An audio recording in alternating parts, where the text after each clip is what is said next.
Hello and thank you for tuning in to Embrace My Melanin. It's your girl Roshell. In today's video, as you saw by the title, I'm going to be doing a review on the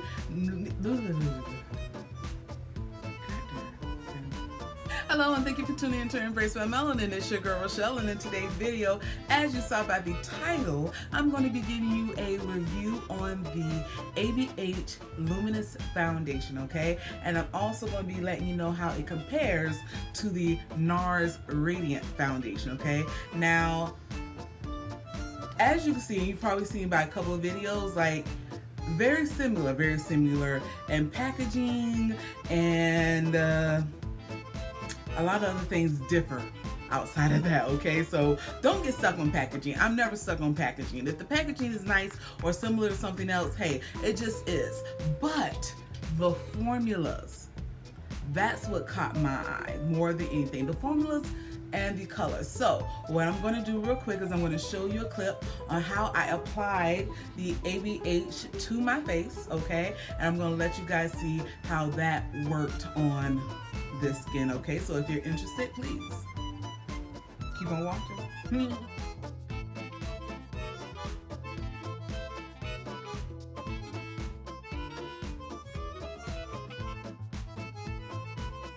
Right, so here we are, and here's the side with foundation, okay, and here's the side without. I'm going to go in on this side, but I'm going to go in with a brush.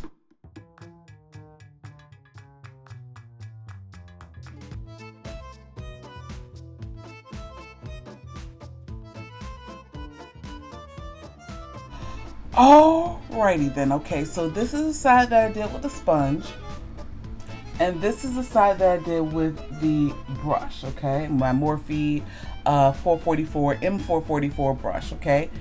So that's this side, okay? I can honestly say that I like the side done with the brush more because it gave just a little bit more coverage, okay? If you want something that's very light and very sheer, go in with the sponge. But if you want to build up that coverage just a little bit more so that it could be truly a medium coverage, I would highly suggest that you go in with the a brush, okay? Because that sponge sheared it out to the point that I was like, ooh, okay. All right, so I'm going to go back in on this side with a little bit more product, and then I'll be right back. Okay, and here I am. I just finished applying another layer, well, building up this layer over here, and I really didn't have to do it by that much. It didn't take long at all. But here is my face, okay? Looking beautiful and luminous, I will say that, okay? But I'm just finished, so I'm just going to let all of this dry down. I'm going to do my brows real quick, and after that, well, my brows and my concealer, and then we're going to check out this powder. All right, so I'm back. I've already put on my concealer to brighten under the eyes, and I've done my brows, but now we are going to go in with the setting powder, okay? There's a shade, and set underneath my eyes.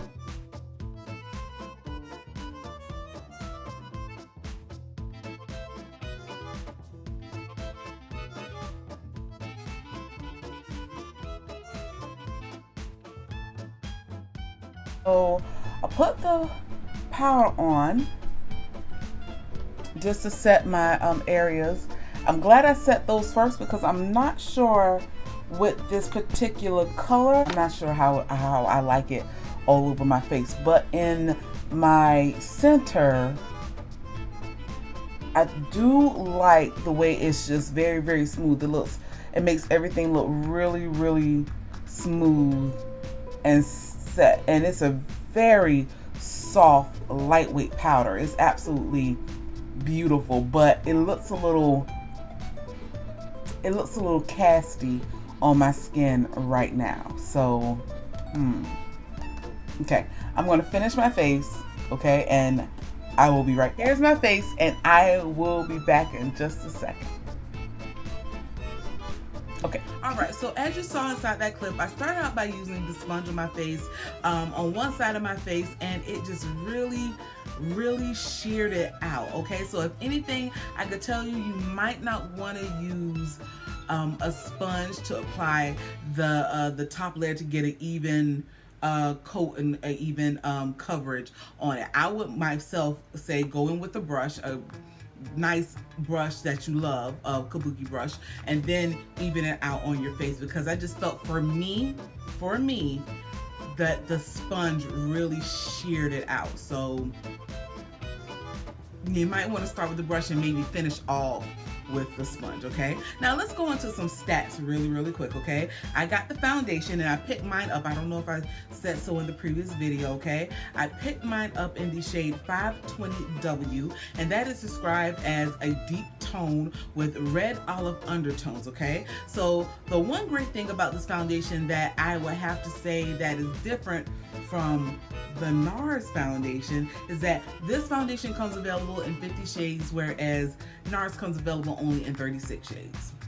Okay, and also the price point, which is usually a very big determining factor. Okay, the price point for ABH is $38, whereas NARS is $49. Okay, but that's the two components right there where it differs: shade range and shades available versus price point. Okay, now everything else is pretty much the same what they promised: long wear, water resistant, sweat resistant. Didn't get a chance to check that out, but it is sweat resistant. Whereas NARS promises a full coverage with a lightweight finish, ABH promises a medium coverage with a lightweight to it. So neither one of them would feel heavy on your skin, which I can't honestly say that ABH does not feel heavy on your skin, just like NARS is not heavy on your skin at all. It gives a very beautiful finish.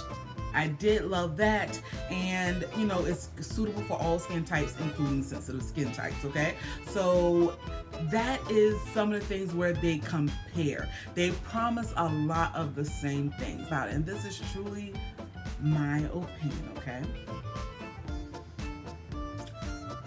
I'm going to break it down. Price point, of course, we're going to go with ABH for price point. Shade range and shade availability, ABH. Okay, this is the ABH on my face right now, and I absolutely love this color. Okay, now I would have to say, as far as long lasting durability, as you can see my face right now, some oils coming out of my nose, which is standard. Okay, and the rest of my face being luminous at this point. I put my makeup on around about 7:30 this morning, and right now it is almost 7 o'clock at night. Okay, so with my face looking like this at the almost 12-hour mark, not bad. So it is pretty long lasting. Okay, now this is my third time wearing this foundation. Okay, and it has performed like this every single time. Now NARS promises a 16-hour wear. I wore my NARS yesterday. Okay, did it last for 16 hours? No, but it did last around about the same as ABH for my skin tone and my skin type. It lasted a good 12 hours for it to look just like this. Okay, so as far as the durability and how long it will last on your face, if you have a dry, normal, maybe even a combination skin type, it's going to last on you pretty well with you having maybe to blot only maybe once or twice. So that's a good thing about that. Okay, now I can honestly say that I liked both of them, and I can honestly and truly say that this is a dupe for this. Truly it is. I've worn this foundation 3 times, and this is the time where I finally came in to give you my final and last thoughts on it, because I really want to have a solid opinion when I came and talked to you guys about this. So for me, I think if you can't find, or if you haven't been able to find your color in the NARS, go to ABH, because I do like this color better than this color. Hands down, I'm not even gonna front, I'm not even gonna lie. I do like the ABH color better than this, okay? And they also have, if I'm not mistaken, 7 more colors after this shade.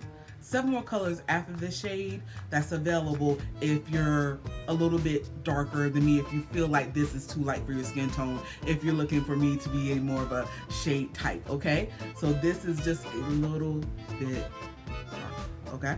Now, this right here, I've always felt kind of sort of when I was putting it on when comparing the shade. Now, do I hate the shade? No, not at all. But I always felt like maybe I could have did a little bit better finding something, but I felt like the shade before this, which is, of course, I've always mispronounced it, Eguku.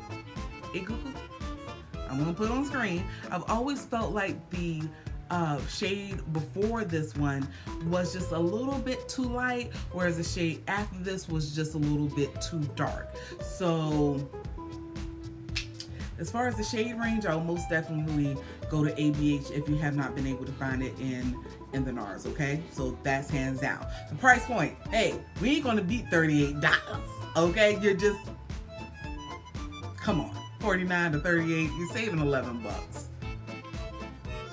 We don't need to talk no more about that, okay?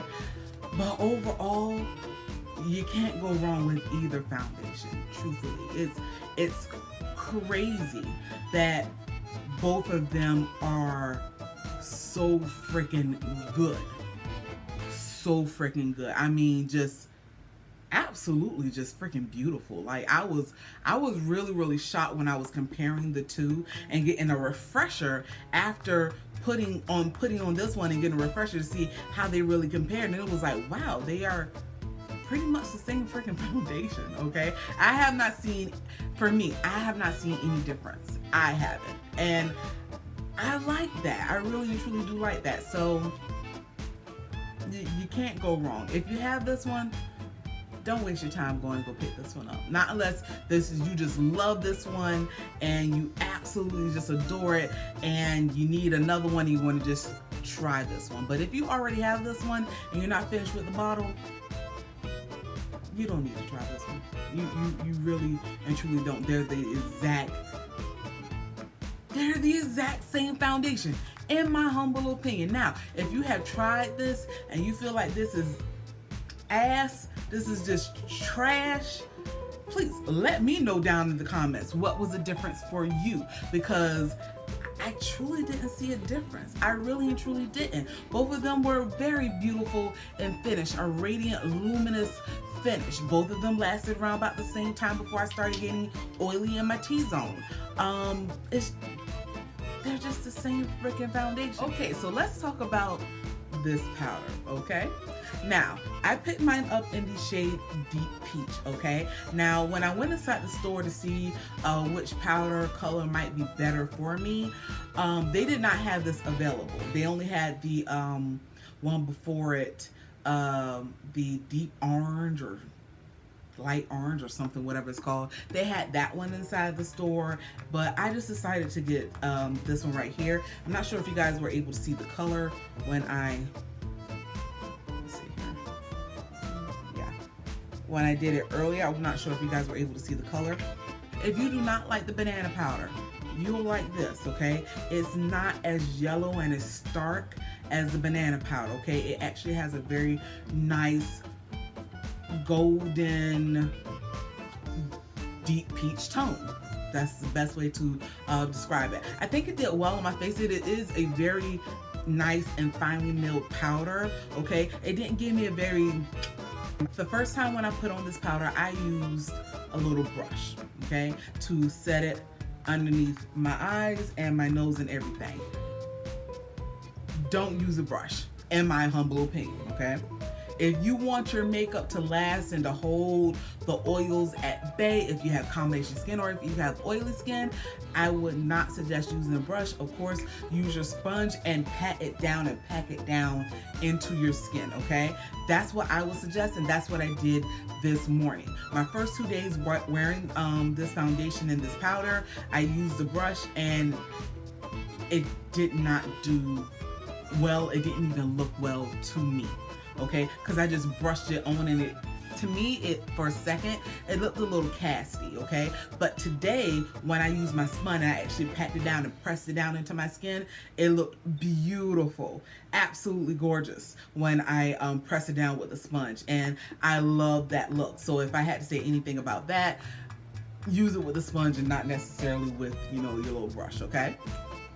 But overall, this powder is nice, okay? I will keep this powder and try this on other foundations before I would keep this foundation for right now. And believe me, I have plenty of setting powders. I have a lot of setting powders. The only one thing that I don't like about this setting powder is the packaging. Now, mind you, with this setting powder, it costs $36. You get 0.9 ounces. So you get almost 1 full ounce, okay? However, the packaging on this thing is so bulky. This is not travel friendly at all. It's just not. This is horrible if you're traveling and you have a powder that you really want to take. This will not be it for me, only because it's just so bulky and so fat. It almost reminds me, if you have seen the Black Radiant setting powder, it's bulky like that. Okay. So I went and I got my Black Radiance banana powder. Look at that. Just fat and bulky. It's just, you know, and let's see here. This one has less product inside of it. This one has 0.70 ounces, okay? So this is a little bit more, but this is also a little bit bigger, okay? It's just a little bit bigger than this right here. So it's just like, you could have made it just a little bit more sleek. Just a little opinion, but this could have been just a little bit more sleek as far as what container to put it in, because even though I'm going to keep this powder and see how it works on a couple other liquid foundations that I just recently picked up, reviews are coming. Don't worry, the reviews are coming, okay? But I just feel like this is just so bulky. It's just, it's like, come on, ABAs, y'all have a lot of good packaging going on. Why in the world would you put it in this? Just an opinion, just stating the obvious, okay? That is all for this video. I thank you guys so much for watching. And if you like me and my brand of crazy, go ahead and just give me a thumbs up. And if you like my channel, just a little bit, just like me, just a little bit, okay? Just go ahead and click the subscribe button, okay? I will see you guys in the next video. Remember to stay blessed and stay beautiful. Bye.